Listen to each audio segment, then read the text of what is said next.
අයිබෝ කලින් වීඩියෝෙන් මම ඔයාලට කියලා දුන්නා කොහොමද බල්ක් අප්ලෝඩ් එකක් කරගන්න කියලා. අද වීඩියෝෙන් මම ඔයාලට කියලා දෙන්න යන්නේ කොහොමද කොම්බෝ මීල් එකක් එහෙම නැත්නම් කොම්බෝ ප්‍රොඩක්ට් එකක් හදාගන්න කියලා. එහෙනම් අපි වීඩියෝවට යමු. කොම්බෝ මීල්ස් කියන්නේ රෙස්ටොරන්ට් එකකට ගොඩක් වැදගත් වෙන දෙයක්. රෙස්ටොරන්ට් එකේ සේල්ස් වැඩි කරගන්න කස්ටමර් ස්පෙන්ඩ් කරන මුදලට හොඳ වැලියු එකක් දෙන්න කොම්බෝ මීල්ස් උදව් වෙනවා. ඉතින් ඔයා රෙස්ටොරන්ට් එකක් කරන කෙනෙක් නම් බර්ගර් කොම්බෝ, ෆැමිලි කොම්බෝ, වීකෙන්ඩ් කොම්බෝ වගේ කොම්බෝ මීල්ස් යූස් කරන්න පුළුවන්. සාමාන්‍යයෙන් රෙස්ටොරන්ට් එකක කොම්බෝ මීල් එකක් ප්ලෑන් කරද්දී ඒකට මේන් කෝස් එකක්, සයිඩ් ඩිෂ් එකක් සහ ඩ්‍රින්ක් එකක් යූස් කරන්න පුළුවන්.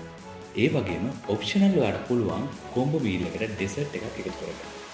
දැන් අපි බලමු සෙල්මෝ පොස් එකෙන් කොහොමද මේ කොම්බෝ මීල් එකක් හදාගන්නේ කියලා. මුලින්ම ප්‍රොඩක්ට් ලිස්ට් එකට යන්න. දැන් add products click කරන්න.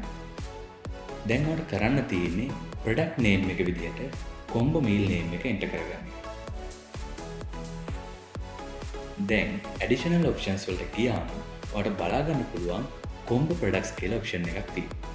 ඉතින් ඔයා මේ option එක enable කරන්න ඕනේ. දැන් ඔයා combo set name එක enter කරගන්න ඕනේ. මම enter කරනවා main course කියලා. දැන් මේන් කෝස් එකට අවශ්‍ය ප්‍රොඩක්ට්ස් ටික සිලෙක්ට් කරගන්න. ඔයාලට පේනවා quantity කියලා එන්ටර් කරන්න බොක්ස් එකක් දීලා තියෙනවා.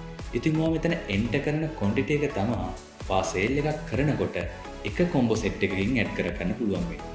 දැන් add set බටන් එක ක්ලික් කරලා තව කොම්බෝ ප්‍රොඩක්ට්ස් ඇඩ් කරගන්න පුළුවන්. මම මේ සෙට් එකේ name එක විදිහට side dishes කියලා එන්ටර් කරලා ඒකට අවශ්‍ය ප්‍රොඩක්ට්ස් ටික ඇඩ් කරගන්නවා. ඔක්කොම ඇඩ් කරගත්තට පස්සේ සේව් බටන් එක ක්ලික් කරන්න. දැන් ඔයාලට පුළුවන් ඔයාගේ POS device එකේ මේ විදිහට කොම්බෝ මීල් සේල් කරගන්න.